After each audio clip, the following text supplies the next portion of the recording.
இன்னொரு முக்கியமான விஷயத்தையும் இங்கே நான் பதிய வைக்க விரும்புகின்றேன்.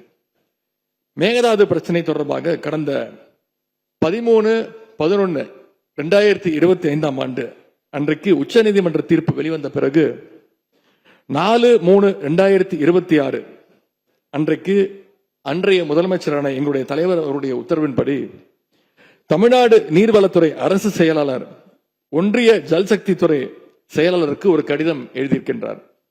அந்த கடிதத்தில் கர்நாடகா மாநிலத்துடைய மேகதாது அணை கட்டும் பிரச்சனை ஒரு நியூ டிஸ்பியூட் அப்படிங்கிறதுனால நதி நீர் தாவா சட்டம் 1956 படி த inter state river water disputes act 1956 அடிப்படையில் நடுவர் மன்றம் அமைக்கணும்னு ஒன்றிய அரசுக்கு கோரிக்கை வச்சிருந்திருக்கிறோம்.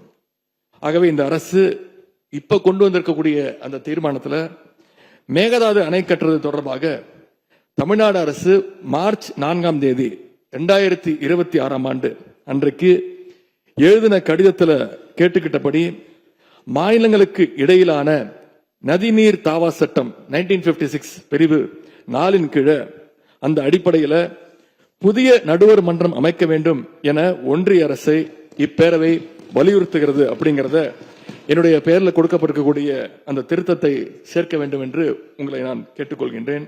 அரசின் தனி தீர்மானத்திற்கு ஆதரவு கருத்து தெரிவித்து அனைத்து மாமன்ற உறுப்பினர்களுக்கும் எனது நன்றியை தெரிவித்துக் கொள்கிறேன்.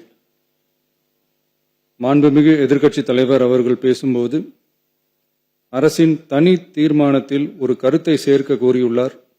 அது குறித்து கீழ்கண்ட கருத்தினை பேரவைக்கு தெரிவிக்க விரும்புகிறேன்.